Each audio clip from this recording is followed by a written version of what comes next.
Jam on toast! Hey everybody, I'm Cameron and we're here today to talk about Lars and the Real Girl. The guys and gals over at SourceFed Movie Club are doing this one, so here it is. The short sale of this is really that a socially debilitated man in a small town finds the perfect woman for him at this time in his life. A real doll. For those who don't know, a real doll is a adult sex toy. Full size and proportional, anatomically correct. This story is all about how the town reacts to this point in his life. My love for this movie has got to be any scene where Lars and Marge are in the same scene. The two of them are just adorable type characters. I got a special place in my heart for Marge. My only hate for this movie is that there's a sad reminder in there that the world generates problems like these and that people don't always react well to them and they're not supportive of each other when they need to be, and that might even be part of the cause of them. And they react with things like, can you fix it? The MVP of this movie is without a doubt Ryan Gosling, though you could make an argument that it would actually be Bianca. Aesthetics. Maybe I just have a thing for snow, but I love wintry looking scenes. And I love it when women are dressed down too, but seeing people all bundled up is kind of cute in its own way, and it's more family friendly, heartwarming, cute than strippers. They nailed the small town homey feel. The movie makes you feel like if you visited that town, they'd make you feel welcome. And to be honest with you, I don't know how I would react if some old lady was like, oh, this is Lars, and this is his girlfriend Bianca, and points to a sex doll. I want to say that I'd react well. No guarantees. The real dolls are done well enough that they look just real enough for you to second guess it on occasion. You can actually forget that it's a doll and think that maybe there's another person sitting there. So without that, this whole movie would fall apart. But from the cubicles where they represent Marge and Lars being part of the same world but in completely separate, cordoned off areas, showing that they have to work and walk a path to meet one another, to communicate, finding common grounds like in the snack room. Or beautiful, beautiful imagery, and the way that they use Bianca to represent Lars's problems throughout the movie is fantastic. I can only hope that any situation like this in real life goes this well. Aesthetics gets a 90. Character development. This is one huge movie of character development for Lars. And you could make the argument for Bianca. But what really makes this movie is the character development for everyone else. Because everyone, and Emily Mortimer's character even says it, they bend over backwards trying to make Bianca feel welcome because they love Lars so much. That is where everyone else grows.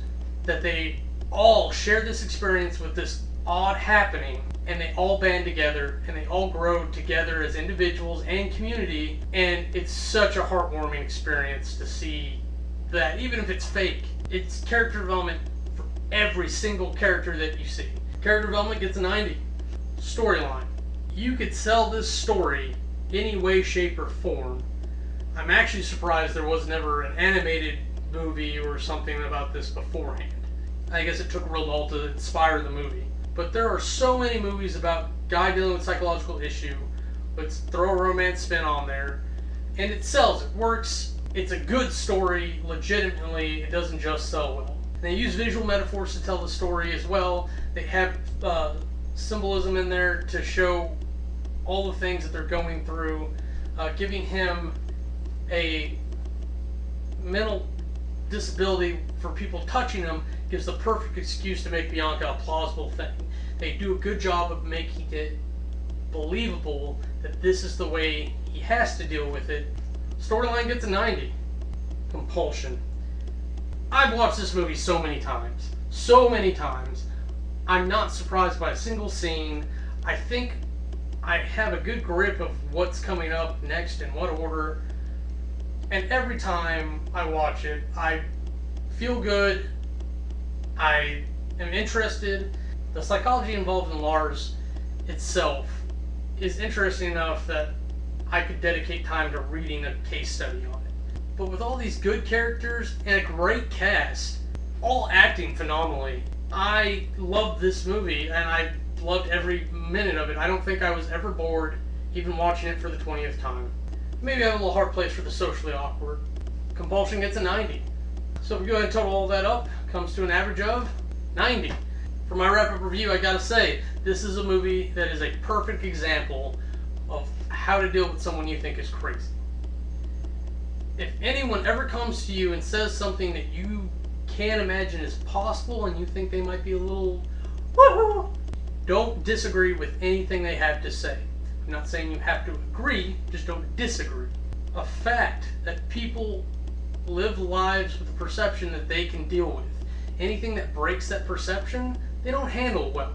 But that said, this is such a wonderful movie. It's heartwarming. It's a great example of what altruism should be, that everyone is managing themselves well enough, and then they reach out to the next person. And while I want to say something meaningful like, go say hi to your neighbor today, I don't know who your neighbors are, they may kill you. This movie does combine my love of psychology and my fascination with lifelike dolls and Perscom style robots, and any combination thereof.